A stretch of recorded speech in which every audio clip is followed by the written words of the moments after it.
Stephen A. Smith opened his mouth again, and I guess we have to talk about it. If you're in a hole somewhere and you missed every single part of the Super Bowl halftime performance, you may not be aware that Kendrick Lamar performed, and Serena Williams was one of his special guests. Serena was featured for a very small part of the performance, where she sea-walked on her own platform under a light post during a performance of They Not Like Us. And Stephen A. Smith, unprompted, decided to let everyone know that he would have divorced Serena over this performance. And I think we need to have a conversation about how men are being allowed to speak about women in sports broadcasting, because this is not an isolated incident. I'm gonna be upfront and just state my bias. I've never liked Stephen A. Smith. I think he loves hot takes. I think he loves being controversial, and I think rarely is he right. But unfortunately, he continues to be one of the larger broadcasters in this space. And because of that, we do have to talk about this, because it's a symptom of a larger issue that we have in sports broadcasting right now. On the show First Take, Stephen A. Smith brought up Serena Williams' halftime performance from the Super Bowl. And here's just a selected quote. "If I'm your husband, I'm thinking, why are you up there trolling him, trolling your ex? If I'm married and my wife is gonna troll her ex, go back to his ass, because clearly you don't belong with me. What are you worried about for him and you with me?" Now, I shouldn't even really have to explain why that's a bad take, but I am going to break it down in a few minutes. But something I do want to at least show progress for is that thankfully his co-host shut him down. One of his co-hosts, Ryan Clark, said if you're going to be with Serena Williams, you're going to be a kept man, don't start with that. And Shannon Sharp pointed out that Alexis Ohanian, the actual husband to Serena Williams and father of her 2 children, was one of the founders of Reddit and sold it for a pretty good chunk of change. Just pointing out that there's pretty much no chance that Stephen A. Smith would have ever been married to Serena Williams to begin with. Part of what is frustrating about Stephen A. Smith having this take and feeling the need to make it so public is that he reduces that moment to just one moment of pettiness that has to do with Drake. But Stephen A. Smith has been in sports broadcasting for long enough to know that that moment had about 2% to do with Drake, and had a lot to do with the fact that both Serena Williams and Kendrick Lamar are from Compton. It was a celebration of their hometown and their culture, and also that there was a very large sports moment attached to this. See, Serena Williams actually won in the London Olympics in 2012, and after she won her gold medal, she sea-walked on the broadcast. She was heavily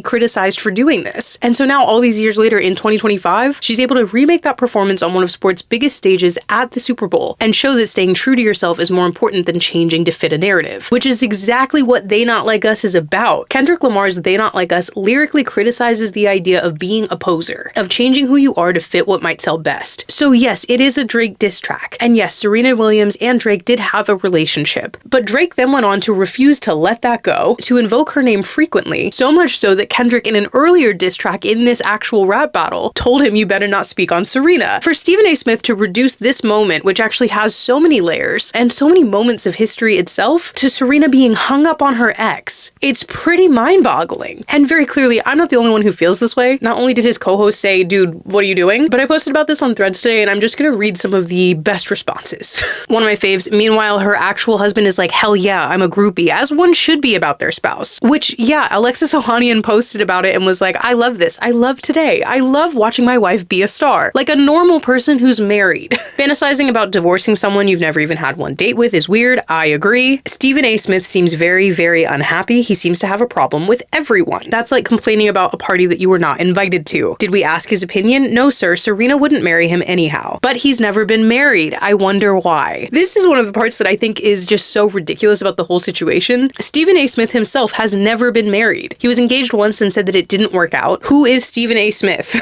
See, with Serena, I don't have to ask who. He's showing us why he's unmarried. No self-respecting woman would put up with crap like that. And there are more. There are hundreds of comments and people are responding to this in a specific way. And I think it's because we're continuing to see this issue. Generally speaking, the response has been backlash. But Howard Stern decided to throw his hat in the ring and say that he also would divorce Serena Williams. What's miraculous is that neither of these men have ever had a chance of marrying Serena Williams. What's frustrating about this as a whole, and why I say that it's a bigger deal than just one comment, is that this past year alone, while women's sports were continuing to grow and become more popular, male commentators continued to put their foot in their mouth. We had the incident with Pat McAfee and Caitlin Clark, where I'm not going to repeat what he called her, but he did apologize for it. Whether you like her or not, Caitlin Clark was a huge name in women's sports and sports in general this past year. She was Time Sports Person of the Year, she was the WNBA Rookie of the Year, and she was the first overall draft pick of the WNBA draft class. There's no reason, no instance, where a sports commentator with a platform like Pat McAfee's should be speaking about her with language that has been typically and consistently degrading towards women. And then on the flip side of the Caitlin Clark situation, we have Charles Barkley calling an entire league of women who've been in this sport for a long time, calling them petty and jealous, and that they should be thanking Caitlin Clark for saving the league. And I'm not saying you can't feel a certain way about the way Caitlin Clark was brought into the league, because I think there are arguments on both sides. But Caitlin Clark herself was telling people to calm down with the way they were talking about the other players. The Indiana Fever fans subjected the other women in the WNBA to some of the most vile language we've seen in a long time. And the media consistently overhyped moments that Caitlin Clark herself said were not issues. And the problem with Charles Barkley's comment was the use of the word petty and jealous, language that again is used to actively tear women down and to take professional athletes and try to reduce them to high schoolers. And then one step even further, we had Shaq on Angel Reese's podcast. If you don't know about Shaq and Angel Reese's relationship, you should know that it's a relationship that Angel Reese referred to as a father-like one, and that Shaq has been her mentor for a long period of time. Shaq is also 30 years older than Angel Reese, and in that podcast interview, he repeatedly made reference to Angel Reese's little shorts. It's not exactly what he said, I'll put it on screen, and stated that she should start dunking in them, because that would definitely make ticket sales for the WNBA go up, making it very clear that a young woman who is 30 years younger than him, who has actively looked at him and referred to him as a father figure, should sexualize herself so that she can sell tickets to a basketball game, making it very clear that her ability and the ability of her peers would never be enough, and that the male view should be the only thing that they're focused on. These are just a few examples of things that have happened in the last year, and we continue to wonder why young girls don't feel comfortable playing sports. We continue to wonder why women don't feel welcome in sporting spaces. It's because we're allowing this type of language from people who are supposed to be experts to continue. We are talking about professionals. These are women who are professional athletes, and if we don't start putting some standards in the way that we speak about them, especially on traditional broadcast media, we are never going to fix this problem. The Stephen A. Smith comments about Serena Williams are just a step above what they normally would be, because it's a situation where he has no bearing commentating on this. There's no reason to have brought this up, and like people have said, it's really weird to fantasize about divorcing a woman you've never been on a date with, who additionally is married and has 2 children.